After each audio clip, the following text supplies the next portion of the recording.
നിസ്സാര കാര്യങ്ങൾക്ക് പോലും പെട്ടെന്ന് ദേഷ്യം വന്ന് നിയന്ത്രണം നഷ്ടപ്പെടാറുണ്ടോ? ദേഷ്യം കാരണം എടുത്ത തീരുമാനങ്ങളോർത്ത് പിന്നീട് വിഷമിക്കേണ്ടി വന്നിട്ടുണ്ടോ?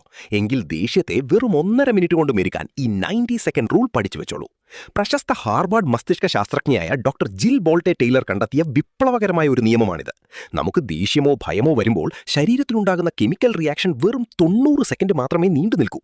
അതായത് ഒരാൾ നിങ്ങളെ ദേഷ്യം പിടിപ്പിച്ചാൽ ആ ദേഷ്യമുണ്ടാക്കുന്ന ഹോർമോണുകൾ നിങ്ങളുടെ രക്തത്തിലൂടെ ഒഴുകി അത് പൂർണ്ണമായും ഇല്ലാതാകാൻ കൃത്യം 90 സെക്കൻഡ് മാത്രം മതി. അപ്പോൾ നിങ്ങൾ ചോദിക്കും, എനിക്ക് മണിക്കൂറുകളോളം ദേഷ്യം നിൽക്കാറുണ്ടല്ലോ എന്ന്. അതിന് കാരണം ആ 90 സെക്കൻഡ് കഴിഞ്ഞിട്ടും ആ കാര്യത്തെക്കുറിച്ച് വീണ്ടും വീണ്ടും ചിന്തിച്ച് നിങ്ങൾ തന്നെ ആ ദേഷ്യത്തെ തീപിടിപ്പിച്ചു നിർത്തുന്നതുകൊണ്ടാണ്. അപ്പോൾ ഇനി ചെയ്യേണ്ടത് ഇതാണ്. അടുത്ത തവണ നിങ്ങളെ ആരെങ്കിലും ദേഷ്യം പിടിപ്പിച്ചാൽ പെട്ടെന്ന് റിയാക്ട് ചെയ്യാതെ മനസ്സിനെ ശാന്തമാക്കി വെറും 90 സെക്കൻഡ് ഒന്ന് കാത്തു നിൽക്കൂ. ദീർഘമായി ശ്വാസമെടുത്ത് 1 മുതൽ 90 വരെ എണ്ണുക. ആ 1.5 മിനിറ്റ് കഴിഞ്ഞാൽ നിങ്ങളുടെ ദേഷ്യം പകുതിയിലധികമായി കുറഞ്ഞിട്ടുണ്ടാകും. ഒരു ബോണസ് ടിപ്പ് കൂടി. ആ 90 സെക്കൻഡിനുള്ളിൽ ഒരു ഗ്ലാസ് തണുത്ത വെള്ളം കുടിക്കുകയോ അല്ലെങ്കിൽ ആ വ്യക്തിയുടെ മുന്നിൽ നിന്നും മാറി നിൽക്കുകയോ ചെയ്യുക.